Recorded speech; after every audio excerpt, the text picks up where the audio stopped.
Hello, everybody. Welcome to Duo Planet, the YouTube channel where we talk all things media. I'm one of your hosts, Azteral. As always, I'm joined by fellow co-host Slasher. Hey everybody. And today we are back for another review of House of the Dragon. This one is Season 3, Episode 6, entitled Faceless Men. And it's a rather interesting episode, to say the least. We have the opening where Kristen Cole and his army are charging through the wilderness. They come across a camp, they're ambushed, and thankfully for Jordan, who's been waiting for this for literally 3 seasons, Kristen Cole finally meets his end. Thank fuck. Getting an arrow through the heart, an arrow through the spleen, and finally an arrow to the face. And then his men likely also die. But yes, Kristen Cole is dead. Thank fuck, as Jordan said.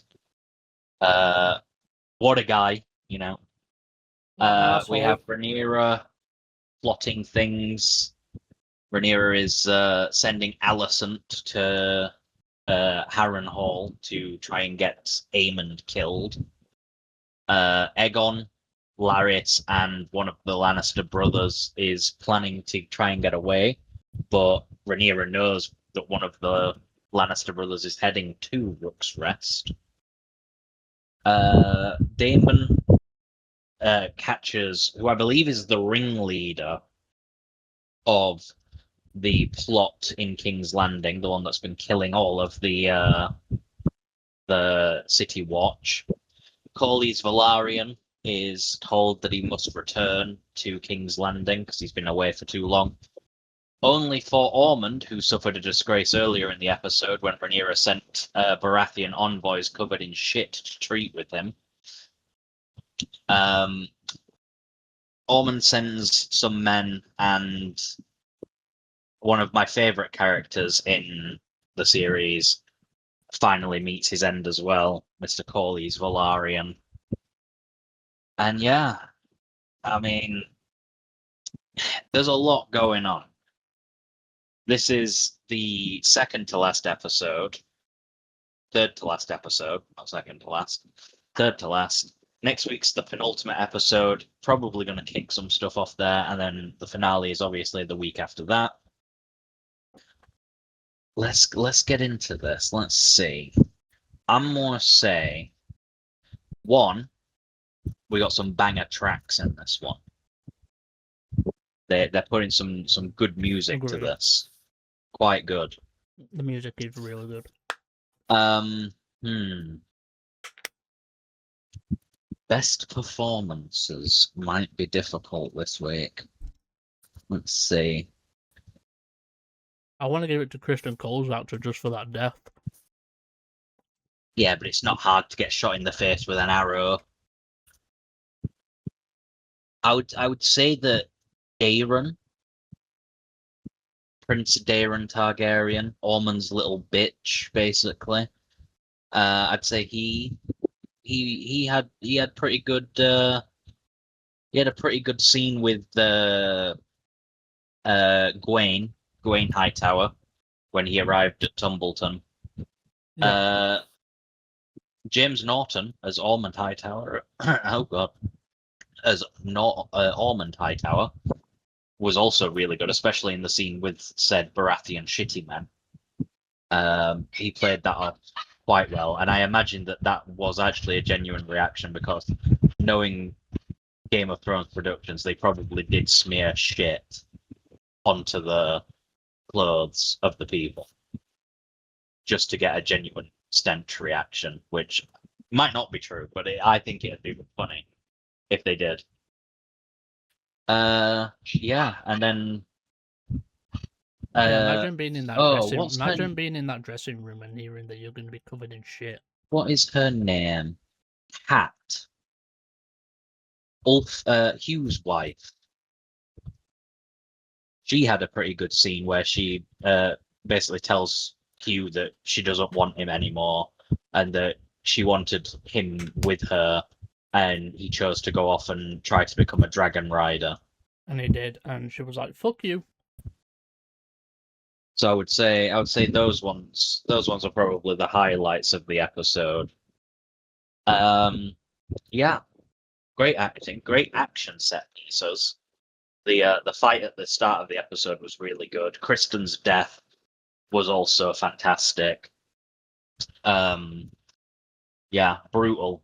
As I'd been teasing Jordan for weeks now, I told him that he's not quite ready for Kristen to die. And in that But moment, yeah, I smiled. Just fuck him. yeah. Now you just got to wait for Ormond Hightower to die, which I would assume is going to be the finale of this episode of this season. We do know the show will end with season 4. So. Oh yeah, good episode, strong episode. Yeah. Probably the best episode we've had in a couple of weeks. We seem to be out of the filler now, and we're actually getting some true momentum going, which you would hope for nearing the end of a season. Is it my favorite episode? Probably not. No. I'd say it's a strong episode, but like there are better episodes. Agreed. Like a lot of the major like plot points of the story are better. I would say confidently that I'd give this one like an 8.5. Yeah. Like 8.5. Pretty fair. I'm there with you for an 8.5. Yeah. It's got everything you want in a Game of Thrones like episode: political intrigue, combat, blood being spilled. Obviously, talk of brother and sister no time. All the stuff that you really want to see in a Game of Thrones project. Really, that's why we watch these shows. Yeah. But yeah, I think very good episode. Strong continuation on from all the stuff that they've subtly been building up. They finally called in the card that they like placed down of Ormond being like sensitive to smell. We've been waiting for her to like play on that card for a while now, and she's finally done it. Yeah. Thoughts, John? Like I said, it was a good episode. I do agree with the 8.5. I think Kristen Cole's death was one way to start an episode, and overall, it's definitely going to be interesting to see what happens next with everything, because only 2 more episodes left. So this show will end not next week, the week after. So I think whatever happens needs to build up the beginning of next season, and then we have to wait how many years? 10? Probably. Yeah, I mean, probably not that many. I think they've got their stride going again. We're out of COVID-y times now. You'll probably get like a Night of the Seven Kingdoms next year, and then the year after you'll get House of the Dragon season 4. I don't mind and that. then So Night of the Seven they'll Kingdoms, probably do is fucking great. They'll probably do some other like stories. Like George R.R. Martin said that he wanted to do a story on House Dane, because he thinks that they have, like, in his head anyway, he thinks that they have like a really cool history. I did find out as well, apparently there's going to be a stage play to do with the Mad King. But yeah, certainly the person who announced the video I saw of this person talking about it said he doesn't know if the stage play will be canon or not. Yeah, it wouldn't surprise me for them to do like other media as well. I'm personally waiting for them to try and do a Game of Thrones fucking movie Aren't they for a doing box that? office win. Wasn't that But announced?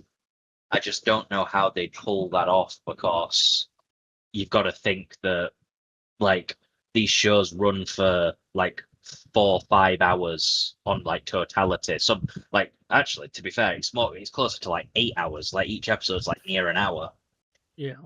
And a movie's 2 hours and odd, they'd have to get through a story quite quickly. But if they adapted one of the shorter tales, you know, that wouldn't be too bad. They could do a very, very quick, like, Rob's Rebellion thing with a young Ned Stark and a young Robert Baratheon Maybe. against the Mad King. That'd be a nice way to think. They could do that quite quickly, I think. But yeah, anything else? No, I think I said it all. Well, that is season 3, episode 6 of House of the Dragon, reviewed and watched. Obviously, next week will be episode 7. We've already watched the teaser for that one. We're very excited for it, because it looks like it's going to be a climactic one. I've been one of your hosts, Azteral. I've been your host, Slasher. Make sure to keep watching All Things Media. Let us know what you thought of House of the Dragon episode 6 in the comments down below. But until next time, bye for now. Bye for now. Forget 1,000 things every day, pal. Make sure this is one of them. It's over, Anakin!